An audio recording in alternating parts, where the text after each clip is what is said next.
अस्सलाम वालेकुम, कैसे हैं आप सब। उम्मीद करती हूँ आप सब खैरियत से होंगे और अल्हम्दुलिल्लाह मैं भी अच्छी हूँ।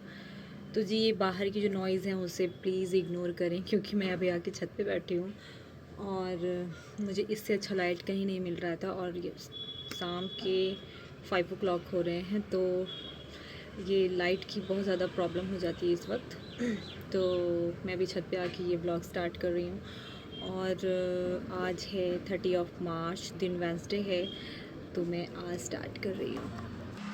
काफ़ी ज़्यादा टाइम मैंने ऊपर बिता लिया। मैं चल रही हूँ नीचे क्योंकि अभी मगरिब के बाद बच्चों की क्लास होनी है, अरबी क्लास। तो मुझे उसके लिए बच्चों को पहले से अलर्ट करना पड़ता है, वरना ये लोग खेलना छोड़ते नहीं हैं। और शाम का टाइम ऐसे होता ही है ऐसा कि बच्चों को काफ़ी इन्जॉयमेंट होती है।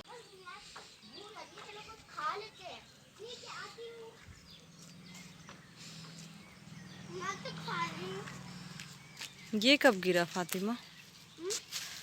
ये पेड़ कब गिरा?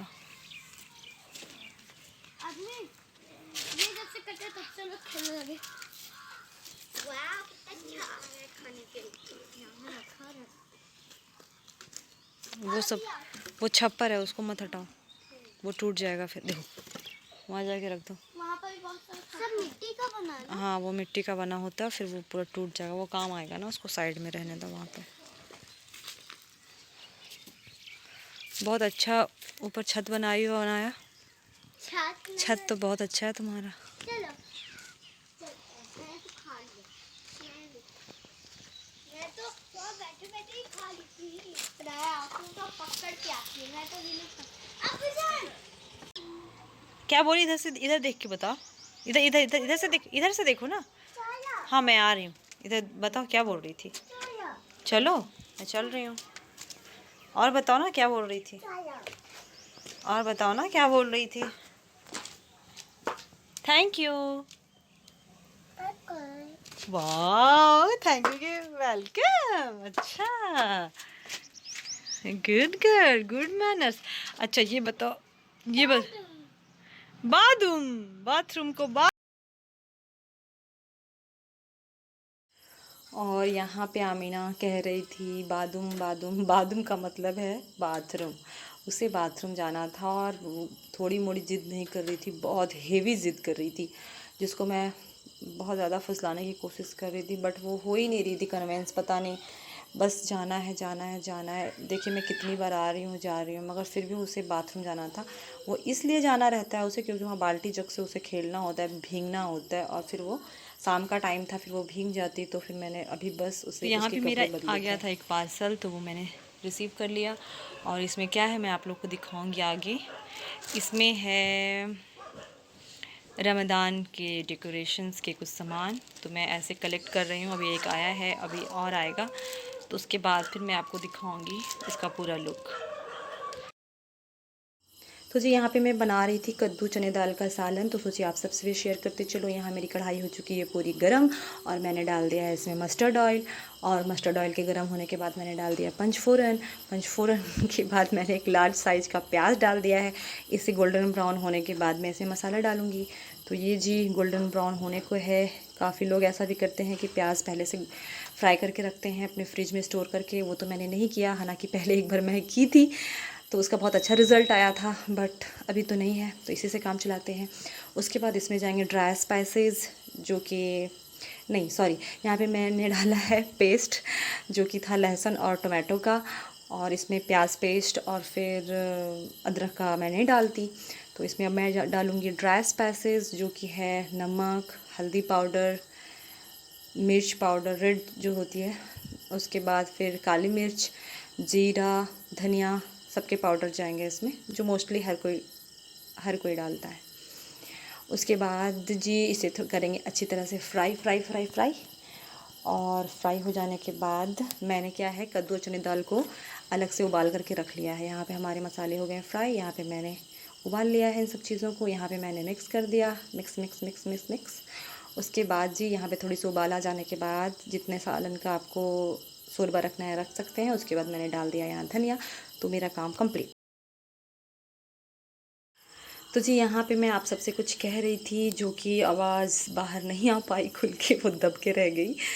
तो क्योंकि मुझे एडिटिंग सही से अभी नहीं आती है, जो कुछ भी आता है मैं आप सबके सामने है, कुछ छुपा हुआ नहीं है। धीरे धीरे हो सकता है कुछ इम्प्रूवमेंट हो, बट अगर कुछ आप लोग को आइडिया हो एडिटिंग के बारे में तो प्लीज़ कमेंट करके मुझे बताएं, कुछ आइडिया दें, क्योंकि मुझे एडिटिंग सही से अभी नहीं आ रही है। तो यहाँ मैं नहीं चाहती थी कि मेरी आवाज़ दबे, बट वो दब गई, यहाँ तक मैं चाहती थी। तो मैं ये बता रही थी कि मेरा रूम तो ऐसे ठीक ही था। यहाँ कैलेंडर को मैंने सिर्फ अलमारी में लटकाया, क्योंकि यहाँ पे मेरा कुछ काम चल रहा था एसी का शाम में, तो मैं ऊपर चली गई थी और यहाँ से चादर वादर हटा के गई थी, ताकि चादर हटा हुआ रहे तो वो साफ़ रहे, नहीं तो फिर सारी डस्ट हो जाती है उसमें। तो यहाँ पे मैं आई तो मुझे लगा कि मैं पहले बेड साफ़ कर लूँ। और यहाँ मैं दिखा रही थी आपको, यहाँ मैं आपको दिखा रही थी कि यहाँ मैंने एक फ्लिपकार्ट से ऑर्डर किया था, एक कुर्ता सेट था, नीचे प्लाज़ो ऊपर का शर्ट, मैं आपको दिखा रही हूँ अभी।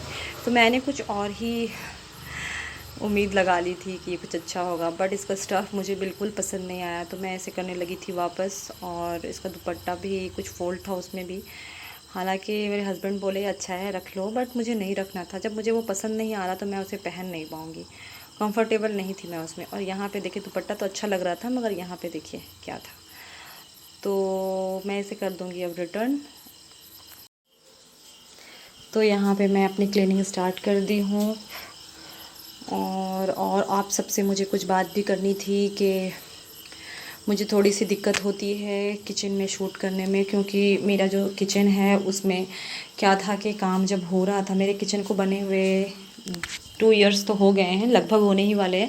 तो उसमें क्या था, बीच में काम रुक गया था किसी वजह से, इसमें टाइल्स वगैरह नहीं लगी थी, तो काफ़ी मुझे दिक्कत आ रही थी कि मैं उसे अच्छे से क्लीन वगैरह नहीं कर पा रही थी। और वो सीमेंटेड था, तो सीमेंटेड की वजह से वो काफ़ी प्रॉब्लम आ रही थी, क्योंकि टाइल्स या फिर ग्रेनाइट जो होता है वो होता है ना, तो उसे आप अच्छे से क्लीन कर सकते हैं, सफाई आराम से हो जाती है, पर ये सीमेंटेड में काफ़ी दिक्कत आ रही थी। तो हालांकि हाँ ना करते करते, क्योंकि इंसान के पास टाइम भी नहीं होता है, मेरे पास तो टाइम ही टाइम है, मेरे हस्बैंड के पास टाइम नहीं होती है, तो वो आजकल कर के इतना लेट हो गया, यानी 2 साल गुजर गया।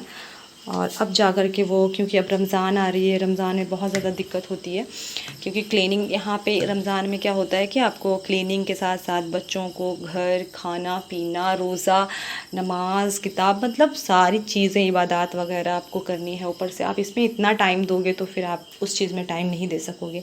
सो ये मेरा भी ख्याल था, मेरे हस्बैंड का भी ख्याल था कि हम लोग रोज़े से पहले करवा लेंगे, क्योंकि किचन एक ऐसा है ना, ऐसी जगह है जहाँ से सारी खुशियाँ स्टार्ट होती है, मेरे ख्याल से, मुझे ऐसा लगता है। आप लोगों को कैसा लगता है आप बताइएगा ज़रूर।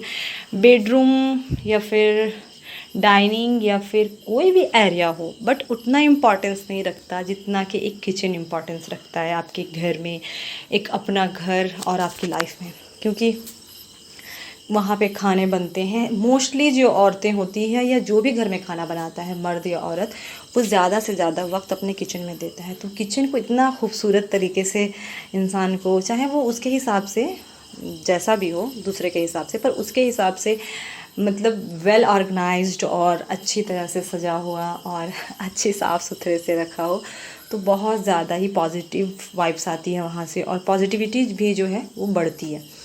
तो इंसान को ये चीज़ समझना चाहिए कि इंसान को किचन अपना जो है वो